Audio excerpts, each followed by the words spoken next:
Welcome everyone to MSD Public Lecture Series with Anne Femmer today.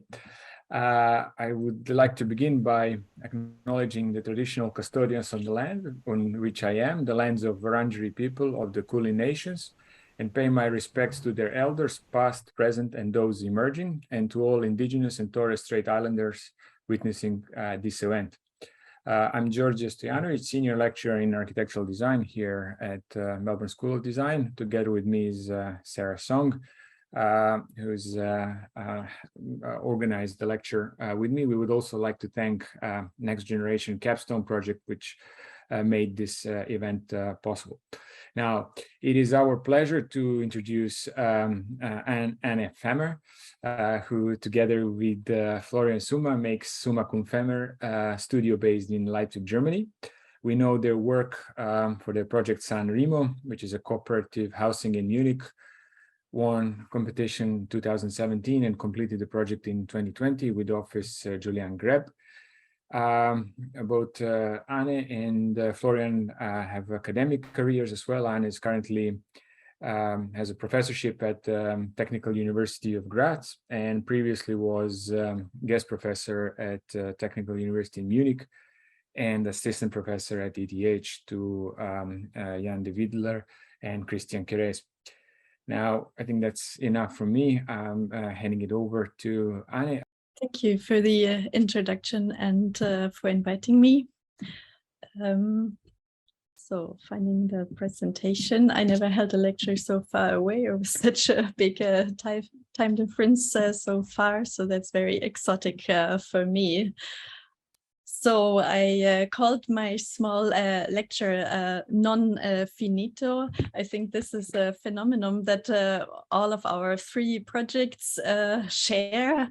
We are a fairly young office, so we built three projects. They are all housing, which I believe your seminary is also about. So non-finito to us is very seductive because it's describes its own aesthetic category, and maybe only translating it with unfinished doesn't quite meet the idea of it, because it's also like a way of maybe thinking or designing with leaving things deliberately open and maybe allowing also change and seeing the potentials in also a fragmented design, which can be adapted easily, maybe as a small introduction.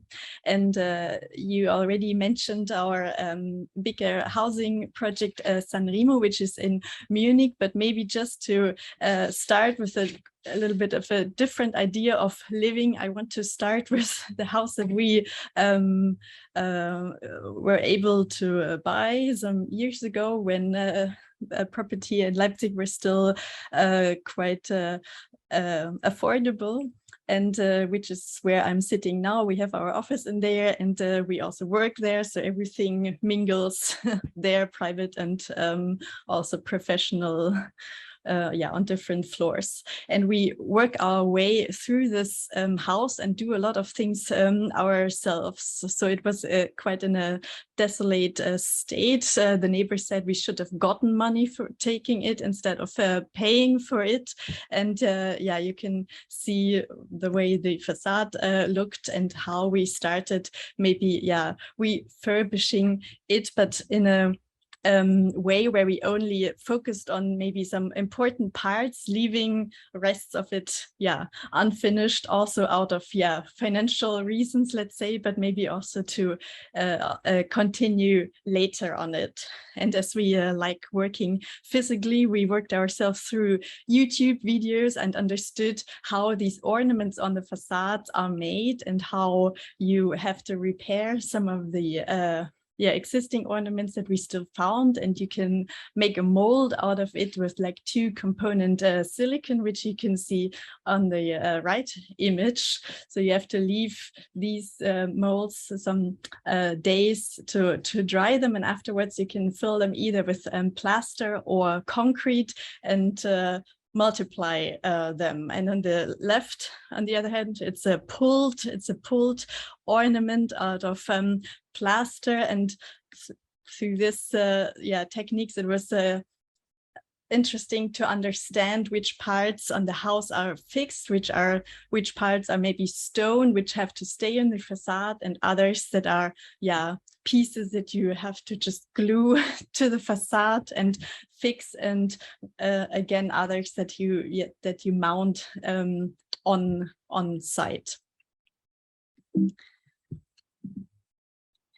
And to go back once is maybe the facade that it looks like now, where you can maybe see this idea to reduce maybe or focus on the very essential parts. So the brickwork around is just covered with a very thin layer of plaster, so you can see still the structure of the stone, but the most important, the ornaments are we fixed, but of course it leaves let's say room for further interpretation, and maybe also shows the contrast of maybe some perfect and imperfect elements that are also very characteristic in the non-finito sculptures in artworks. And as this is a small impression of the outside, the way that we live in the house inside could also be interesting, because we took it over in this very ruinous states, inhabited by pigeons on all floors. First, it took us several years to clean up the house, and also as it didn't have a staircase, we weren't able to visit all floors. We only saw the first, so we were also a little bit shocked, but after now maybe 8 years, we achieved the state that you can see on the right hand side. And as we are like clients and users all in one person, we are of course more free to experiment with our ways of living, and we can decide to put a bathtub next to our kitchen, so you can take a shower and cook at the same time almost, and everything is quite open. Doors are very rare, so as it is our own house, we can of course take this freedom to experiment. And maybe another set of images to again explain the non-finito. On the left side, you can see still a smaller part of the apartment that we used in the beginning, and we later broke down a wall in the middle and expanded to the rear side of the house, where there's only a small furnace for wood. We didn't have any other heating. We managed to survive the first couple of winters, 2 winters without any heating, and a small child. So now this wooden stove is very luxurious to us. So also let's say in terms of comfort, this house is also not quite finished, but the benefit of it is that it's very easy to adapt and maybe expand and rebuild again, which we like to do on the weekends when we get up. When we didn't have children, it was nice to say, okay, today we will build this big black door as an entrance.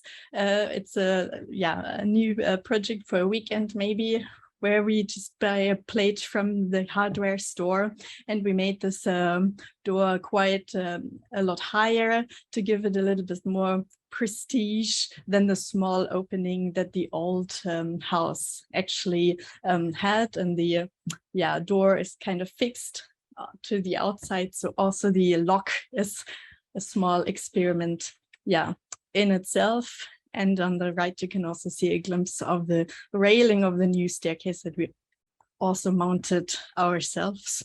And maybe on the left-hand side, the kitchen, which is also more a piece of furniture, and traces of change and openness and of expansions on the brickwork that you can see.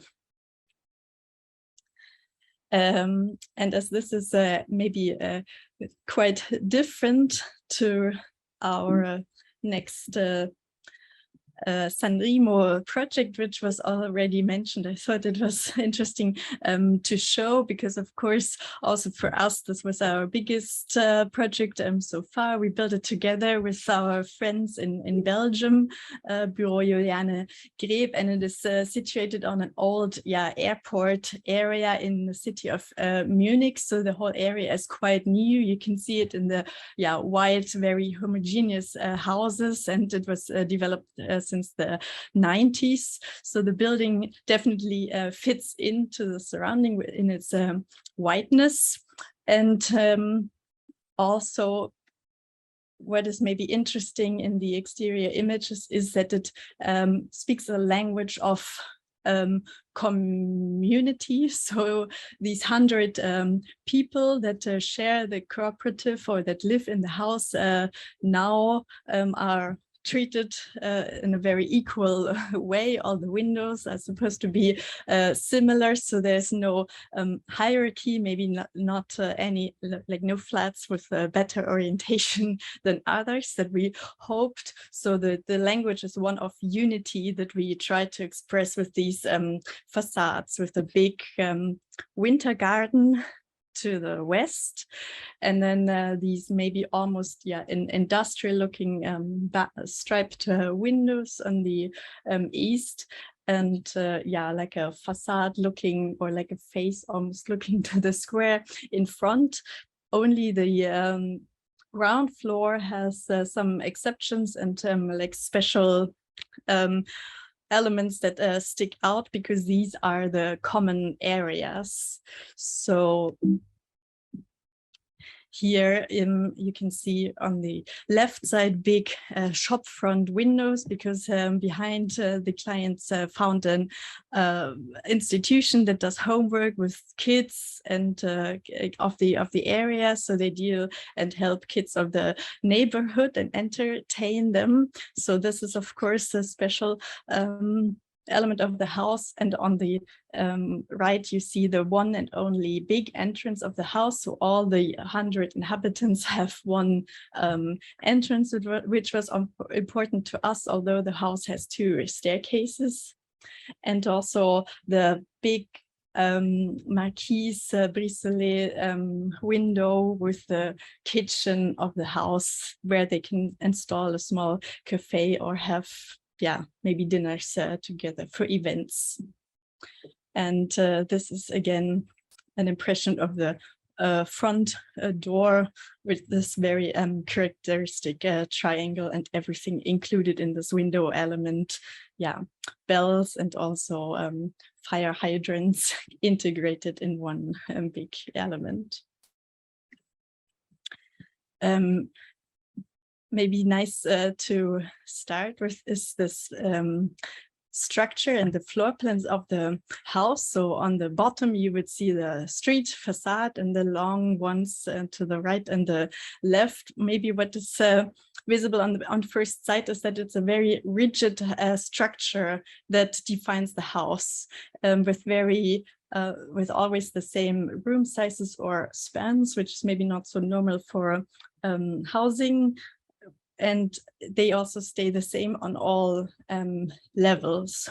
And in the competition that the client held in the beginning, they asked for very different forms of apartments, some to share with and smaller ones. And we suggested to put all these different apartment ideas in one structure that is hopefully flexible and adaptable. So maybe this is a little bit of a different interpretation of the non-finito. So here we see the house as maybe like a form of infrastructure, which is then filled in by the inhabitants. And if you want to focus a little bit more on this structural plans, you see on the left a bare concrete plan. So it's actually quite empty, because it's only some load-bearing columns along the facades, and then maybe bathrooms and cores that are load-bearing, and everything else is in lightweight construction as a fill-in. And on the right, you kind of see as a scheme the idea of the apartments, which is maybe a little bit of an experiment or invention in this building, because the neutral rooms along the facades of always the same shapes, they group around the centers, and the centers are kitchen, entrance, and maybe also hallway at the same time to the apartments. So the idea was that you kind of can access every room from the center, and you save also square meters for circulation area, and that you can also use all the rooms in the same way, so that there's no hierarchy between, let's say, children bedrooms and parent bedrooms. You're completely free to use the rooms on the east and the west side. And as these first were more schemes, you see here on the right hand side one option, which is laid out as shared apartments. So on the first floor, there's like a group with women living there. So you have 10 sleeping rooms and only few shared spaces like a kitchen or a living room in the center. So it's possible to use the house very densely with like a lot of private rooms and a lot of bedrooms, which we were told the inhabitants liked a lot in our presentation, because in the end they used their apartments quite densely and split and realized a lot of private rooms. So the apartments are not very open, but very rather dense. And on the left side, it's one of the one of the floors, how we really realized them in the end, because the structure, of course, was then filled in. You can see maybe some darker lines in a very flexible way. And here on the right side, you see the plan of the fourth story, because one of the maybe specialties in the house is also that there's shared rooms that lie in between the apartments. Maybe you already observed that there's only 2 staircases in the house and always a kitchen in the middle that doesn't have direct access. But because the inhabitants wanted to share anyways, we kind of used, for example, this light green room as a shared maybe living room or playing room for children that lie in between several neighboring apartments. So they have connecting doors, and you can see it with the red arrows, but it's also access to the apartment in the middle. So this was also to, let's say, optimize the layout of the whole building. And because we saved, let's say, 1 elevator and built 1 staircase less, these shared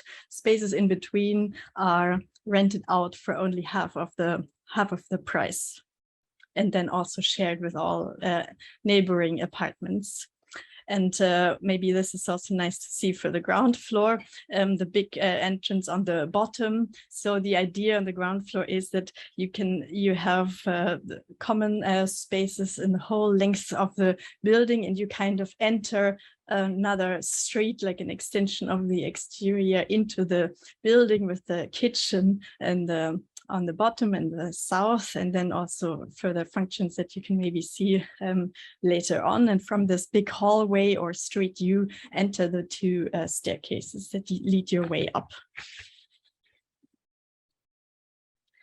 And here you can see like a series and overview of the images of the interior, which is maybe explicit and non-finito, as they are very bare. Of course, bare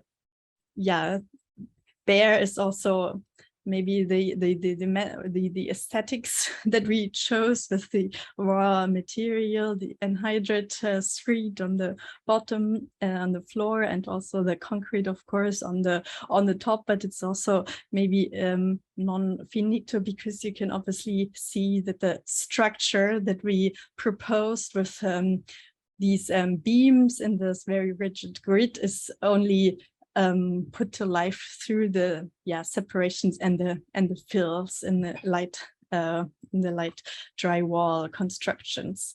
And maybe going back to this glimpse of the construction site, you can see the way it was built with all the concrete skeleton first, and then also along the exterior walls, like a balloon frame facade in wood, and the light drywall construction. This is, for example, one of the rooms that are shared by all neighboring apartments. That's why it's for maybe a housing block, quite a big room. And you can see what we like is all the many doors, and which also create circular paths through the apartments. And also maybe here you can see that the inhabitants very individually placed openings and doors underneath this continuous structure. And also if they, because it's it's funded housing or social housing, if there was some rules and regulations how you could afford a double door, I think you had to pay a little bit extra. But if the inhabitants agreed, also generous double doors like this were possible. And here you see one image of like the standard size room. It's always 14 square meters, one of these units. And we thought this is exactly ideal, maybe for the smallest form of a living room, but also maybe good still as a children's room, just a very flexible size. And this is maybe more of an exception towards the south facade. But maybe more interesting for us was always to see when we returned to the building after a year how the structure was inhabited. So we have this series to kind of show how the non-finito was further used. This is an example of a fully equipped living room, which we think still fits into the 14 square meters. Or you can say the same size is used as an extension to the central kitchen, namely used as an eating space and the table at the light.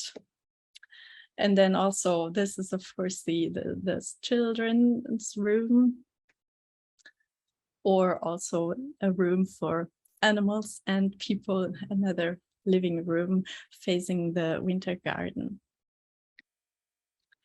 And of course, the building is not only used for living, but also in this case as an office. This room has 2 doors. It is connected to one of the shared rooms and also to a kitchen of an apartment. So you can use it for visitors with a separate entrance. And let's say maybe this is the more common furnishing of a normal sleeping room. And maybe this is a brief glimpse of how in the end the apartments were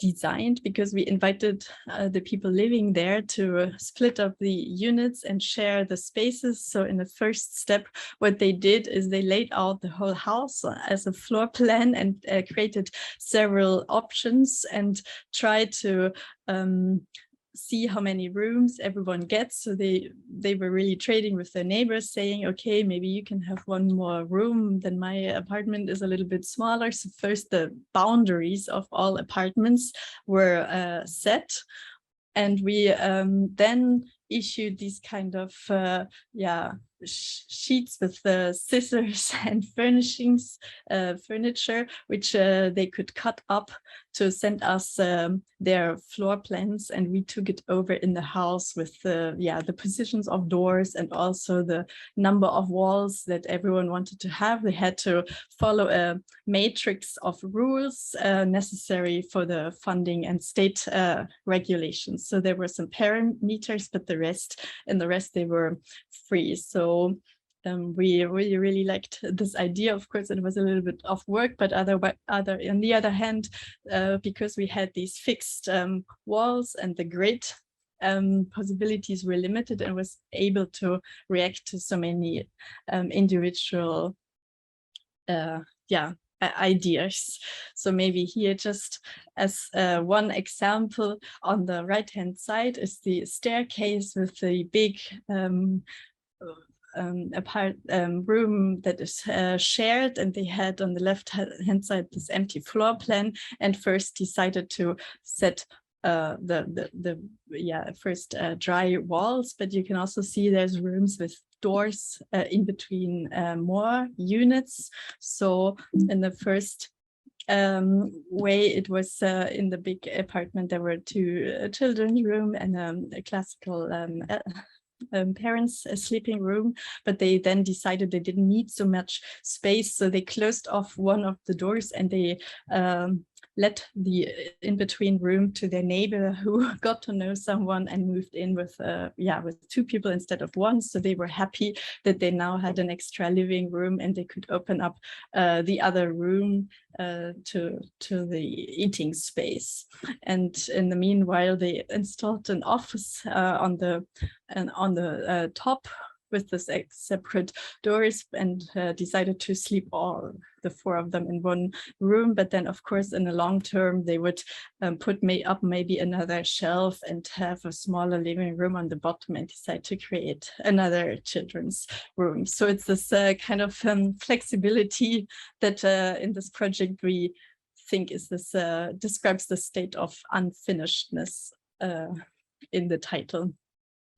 And now I want to show a small series of the different communal rooms in between the apartments, because they exist on three levels.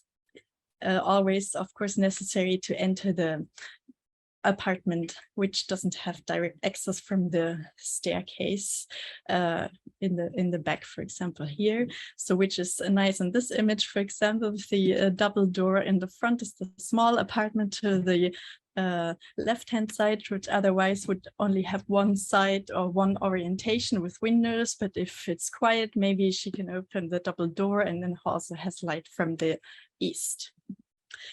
And then this was, I think, not so far after they moved in. Of course, the rooms are still work in progress, and a lot of them use them also as storage or as a room for closet, because you don't have your own wardrobe space in the apartments. And then, of course, they also use these common rooms as extended living rooms, or here with this table soccer game. And here you can see another version of maybe partly storage, partly living room, maybe a lot of times very informal, relaxed spaces. And this is again the living room with the table football. And of course, they also told us through the pandemic, they shared the space to celebrate Christmas together and decorated the common room together. And maybe to focus once more on the flexibility, I just briefly looked for some construction drawings. So this in the middle is one standard apartment with the direct access from the kitchen into the toilet also, which is of course maybe not so normal. And then the flexible rooms to both sides. Here we defined in one drawing all the position of electrical installation and also material, as the apartments are quite the same. This is like a standard types for materialization, and you can see that we defined that all the beams underneath the ceiling should stay raw, for example, while the plasterboard has a different color and is white to show the contrast. And this is just a first idea of how the drywall connection works. Maybe it's just interesting to say that like room division construction on the right is not so much thicker than the normal individual room, and it's quite space. It doesn't use a lot of square meters, so we also decided for this construction to build a very efficient building, and we like the way that all the walls and also all the doors are quite similar, so you don't really feel where apartments begin or stop and end. And also maybe interesting, I don't know whether it's easy for you to read the drawing. You can see the window facade on the east side is always on the top, and then a connection to another wall on the bottom.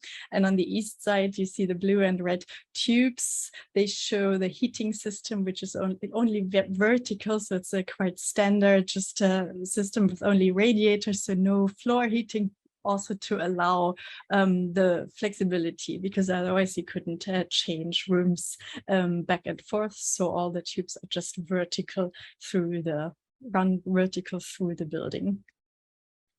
And then this is the same principle in a vertical cut with the beams that are always slightly bigger, the concrete, than the dry walls, which are actually quite thin.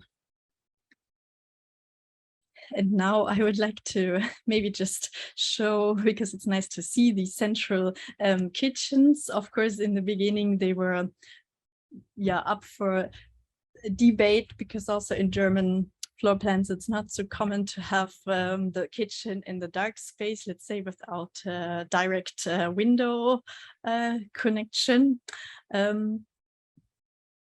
But I think depending on how open or how many doors there are, you can expand the space, and they don't necessarily feel dark. I like the way that this is like a central, very dense area where you always meet. So your life kind of focuses around the most important, maybe also social phenomenon, the kitchen and the eating, and also the place of work and care and maintenance. So this was a small kitchen on also another small kitchen here. And it's also nice to see that many of them installed a kitchen block, which is maybe a quite luxurious element, not so common for social housing. But here it was possible. And another very small apartment in this case. And also, another version without the kitchen block with two furnished sides. This is actually the smallest kitchen in the house in the end of the building. And then one image of the bigger apartments, where usually there's 3 adjacent rooms on each side. So the big kitchens here. And another, rather informal installed kitchen, where you feel that the rooms are very spacious.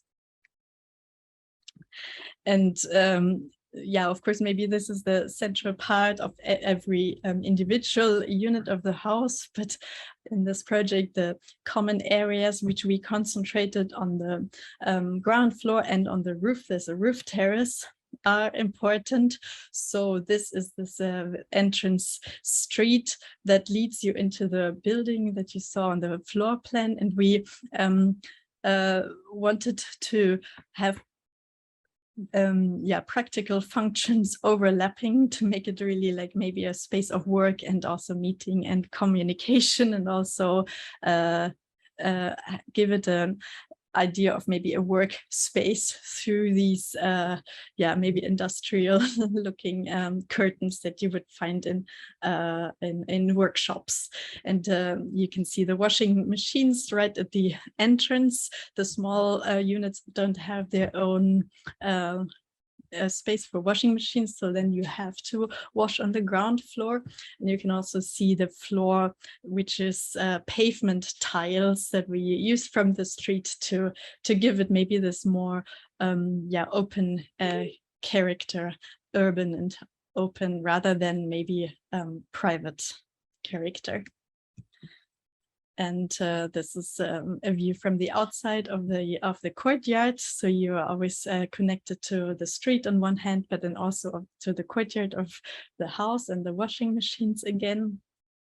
And then here, the inhabitants in the back installed a small cafe, but you can also see the letter boxes in the front. So through the only entrance of the house, you have to get your mail here and also meet your neighbors. And in the back below the pink colored field, you see a door that leads to the staircase, but also a door behind the curtain that is connecting to the social institution on the ground floor. So if they have parties, maybe with the kids of the neighborhood, you could also connect to the cafe of the hallway.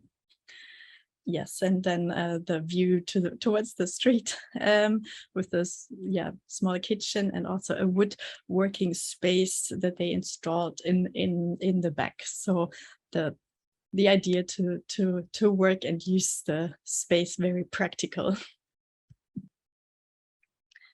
This again is the woodworking space on the left, and then the view to the main door on the right. And another view on the kitchen.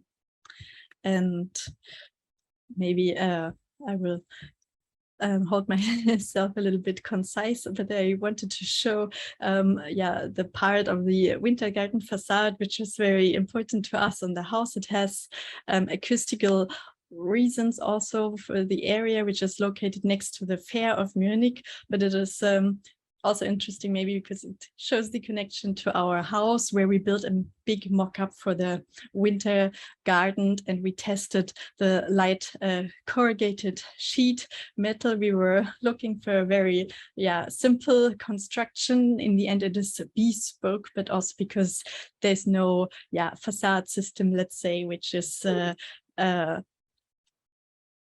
more affordable for this use without glass and also the sheet metal. And this construction is only wood, so no metal so far. It's only a mock-up, but we tried to imitate all the chamfered edges of the profiles, and we put it up in the garden first in Leipzig and then transferred it to on site in Munich. So it was useful for the first maybe meetings with the contractors, and also maybe persuade the clients, because when you visualize it and you put something there, it's maybe harder to criticize, and you can just give it a start. And we used a little bit of like a Trojan horse to convince everyone of our construction.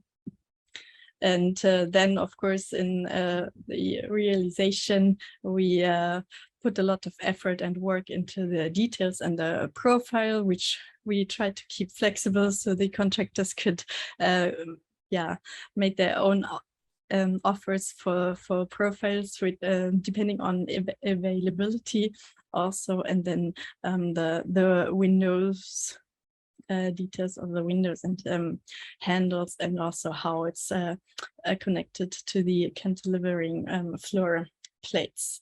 So in the end, it looks exactly like the mock-up in the beginning, and you can see the long but very narrow layer in front of all the apartments. So you can also visit your neighbors through the small winter garden.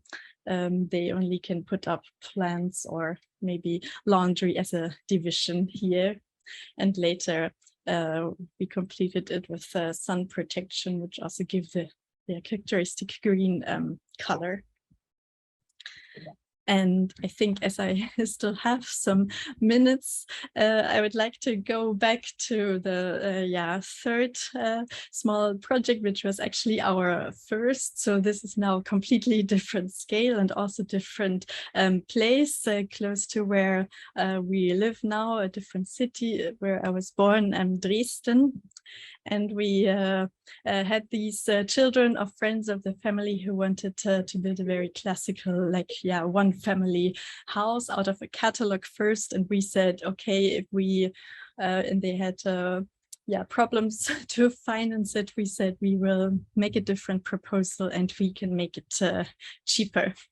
And the idea was to buy like agricultural roof construction, like an industrial roof. We were able to get a lot of covered space, 320 square meters for very little money, and you can on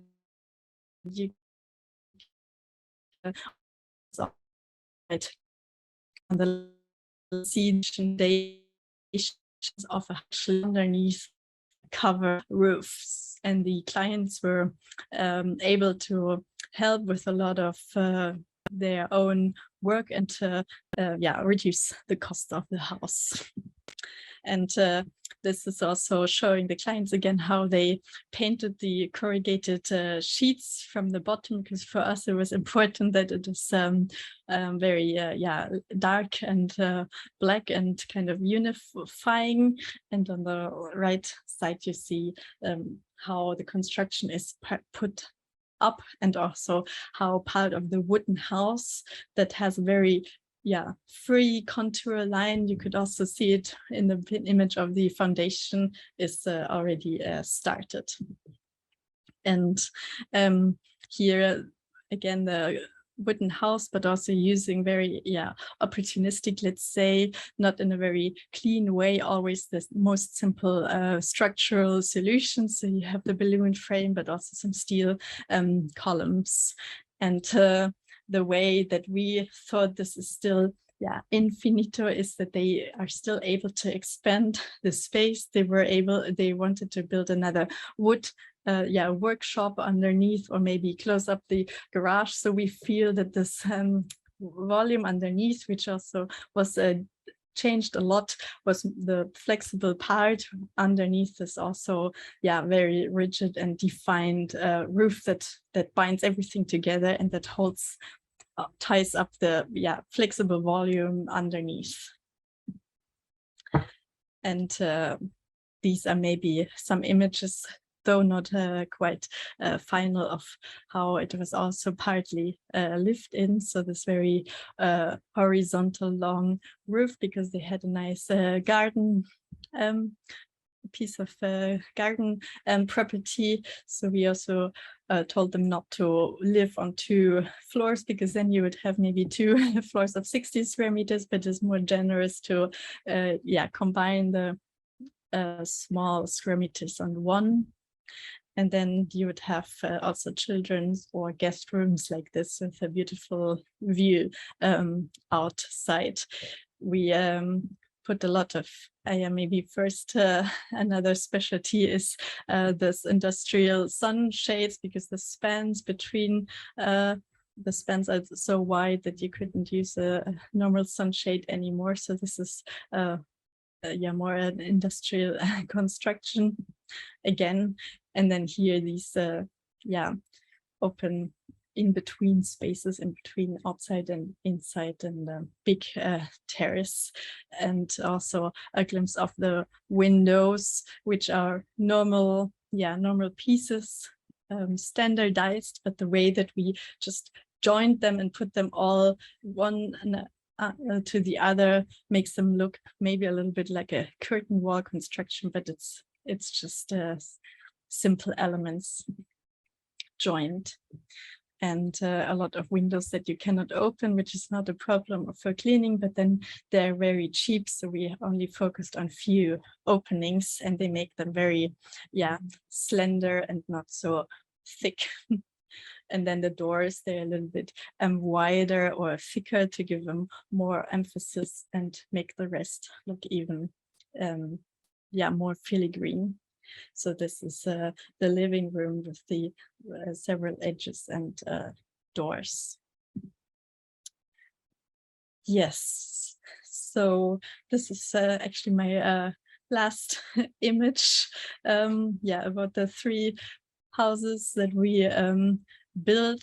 They were all, quite low cost, so we are always fighting with questions of budget, but maybe this is not the only criteria for a non-finito, but also the ways or the promise of flexibility that we are interested in. Thanks, Anne. That was great. You want to get a breath of air, and maybe we'll see if some questions will come through for you. Just so I can buy a little bit of time for audience to put their questions in.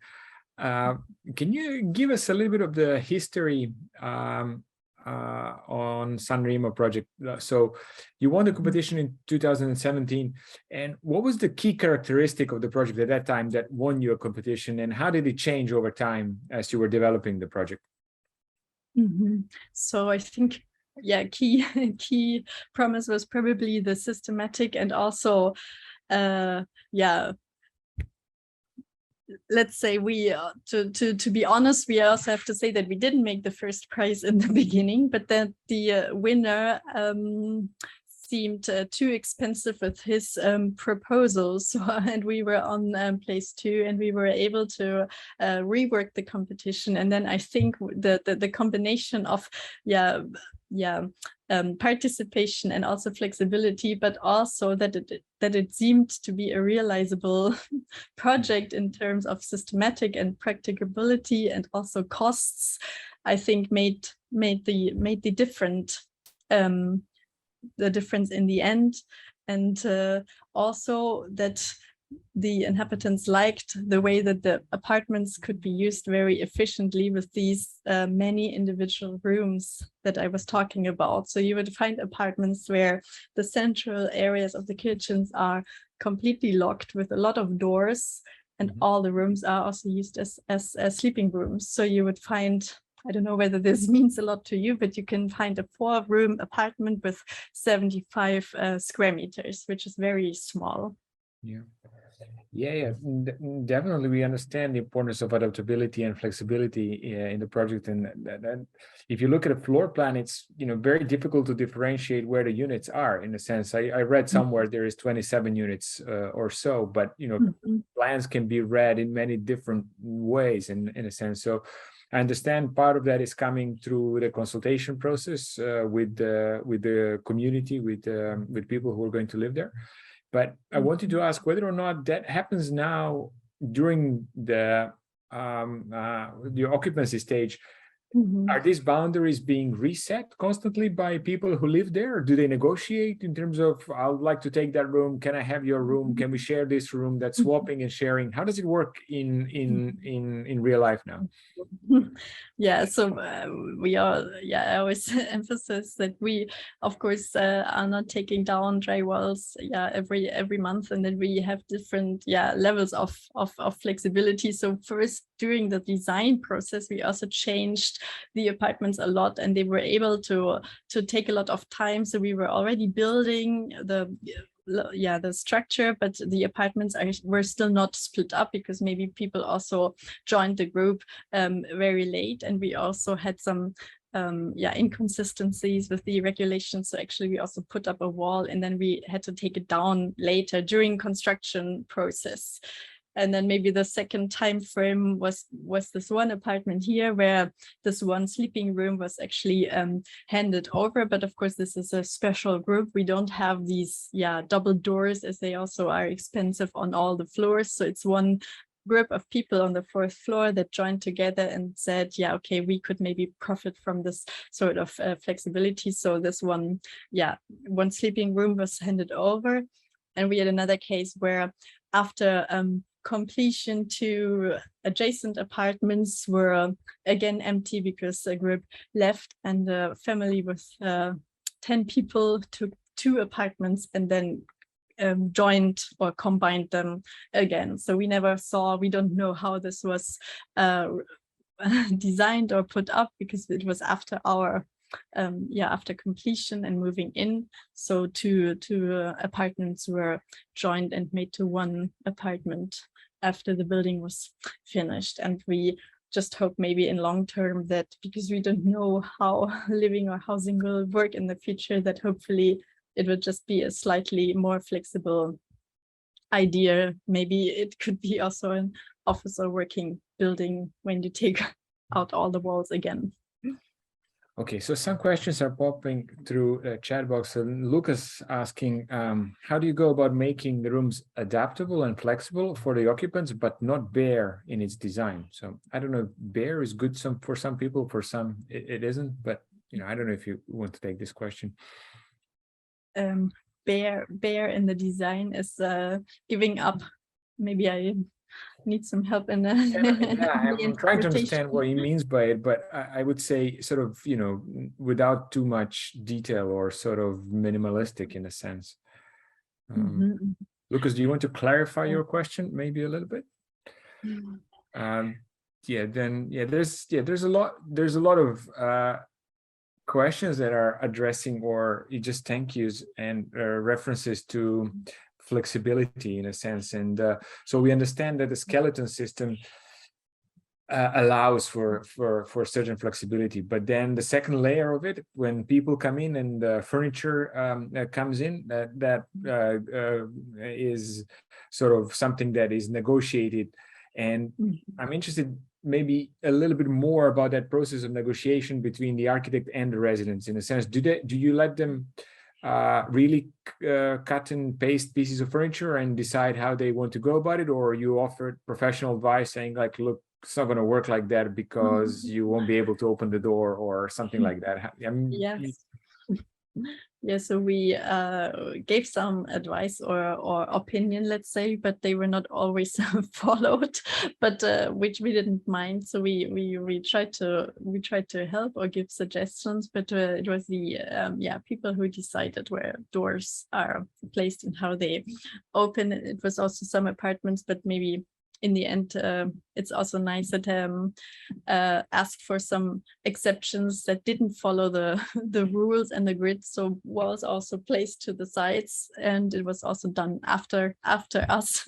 But I also like the idea that the flexibility was used, and also the grid was sometimes neglected. So certainly the advice was not always followed, but maybe here you cannot see it really in this image, but this is an apartment where, for example, there's a chamfered corner here with the entrance to the side room. You can see a hole on which is not following the beams.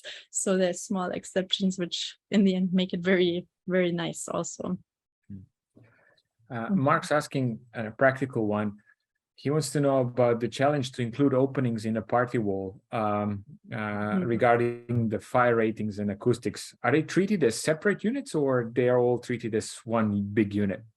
Yeah, they are treated as separate units, and we have special door closers, which are of course very expensive. Here you can see they're quite big, so you can see the difference in doors also in terms of the thickness and acoustical insulation. They have special installations or rubber tightenings, I don't know how to call them, on the bottom to close. And of course it wouldn't be fair to say that there's no problems with acoustics. So you can, of course, hear your neighbors. The doors are in quality of an apartment entrance door, but of course not as good as a closed wall. So there's also experimenting with this, doubling up doors. But on the other hand, it was also said that we to afford these kind of experiments, on the other hand, try to find simple solutions, or maybe also sometimes reduce in standards, or not use for the highest standard, go for the highest standard. And if you want to share space, you will also have the feeling, or maybe some of the disadvantages of community. But yeah, we are used to living in old buildings. I've been living in apartments where you could see the light of your neighbors through tube holes. So I think it could be acceptable if you're up for the experiment. Yeah, I almost want to ask who lives here, like sort of what can you tell us about the community, but I may not be an appropriate question. So Lucas confirming that we understood his question about bare design quite good enough. There's a question from Jackie who would like to know whether or not were there any complications during the consultation process with the community, and what was the most challenging bit? Well, I think challenging would be to deal or communicate with such a big group of people, but here they were organized quite professionally through their board. So we most of the time only communicated with the two responsible people. We held presentations, of course, about the development of the project, but then also all the meetings and processes of the cooperative were kind of held away from us. So this was of course nice. It was not like a private building with, let's say, 10 families joining up together and everyone with their individual wishes. So this potential problem was put away in this project. And then the other project, the other complications or problems is always cost and money, that you have to design, adapt your design. We had to reduce or simplify the roof terrace to save some money and try to focus on some important parts and try to find others where you can maybe save some money, to put priorities. There's a question from Guillermo. I will slightly rephrase that one. I think he wants to know whether or not you do it again. Is this something that you're interested in, working with communities? Do you see your future work lying in that sector, or it was too painful, you want to move and do something? No, it was a very nice project. Of course, we are now convinced, because we had a very good start, let's say, to try to not build for investors who are only up for the profit. I'm also convinced that this is the future, to also have people participate and involved in responsibility on the housing market, to give them also a chance to not concentrate all the wealth on the few. So we want to do maybe another project in Hamburg, but of course we would also be happy to build something completely different, to have a different challenge. So now we are also doing a biking station, which is something completely different and also fun.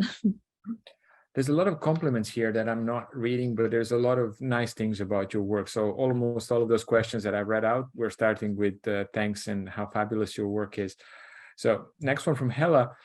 She would like to know, how do you convince your clients, in this case, a cooperative community, to gain their trust in the process, and a little bit on the inside information on that? Yeah, I think a big thanks is to the clients and the cooperative, which maybe this refers back to your question also, consists of a lot of architects. So they also try to set an example and wanted to do this open competition where everyone could take part. So we ourselves have been working in other offices, but we didn't have any references in this scale. So it was thanks to them that they gave this trust to us. And back then we also split the phases, so we didn't follow up the construction site. We did all the execution drawings, but then there was a split, and then a local architect took over. But maybe also coming back to the problems, now we are a little bit convinced that we would rather do the whole package and not hand over a building in between. So back then, though, I think it was a little bit of a relief that we let's say, only do the drawing, and then someone else would do the tough job on site. Maybe it helped to convince us, but also they didn't have a chance anymore because they did a lot of PR through the competition. They also wanted to show that building with young people is possible, so they also had to trust us. There's a question from Claudio. He's asking about, do you follow up your projects in a sense? It's obvious from photos that you do, but in a sense, do you learn from them in a sense that you conduct some form of post-occupancy evaluations and then possibly use that knowledge in future projects? Mm-hmm.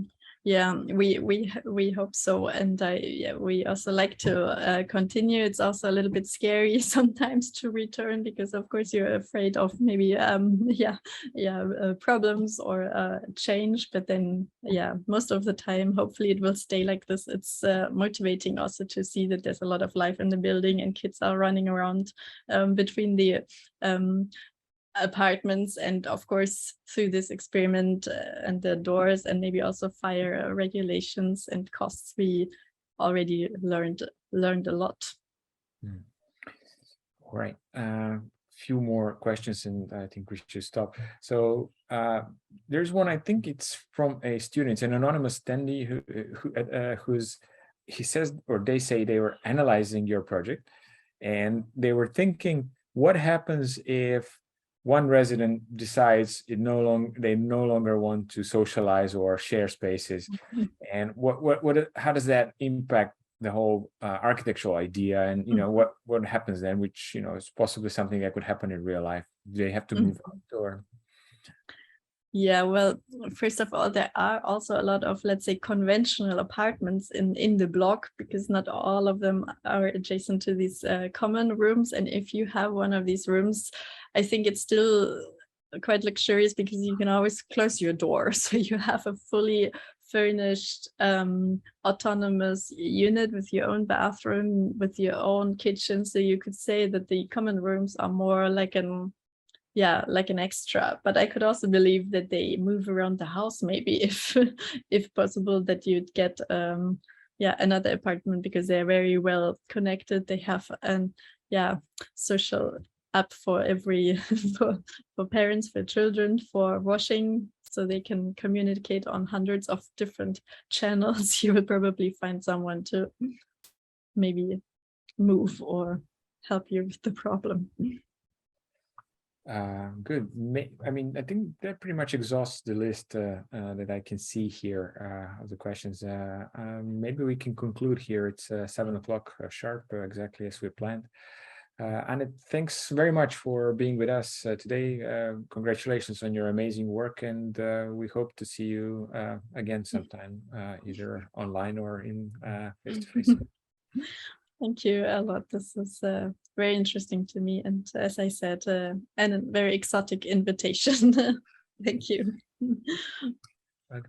Bye. Thanks everyone for your attendance. We can conclude the presentation here today. Thank you.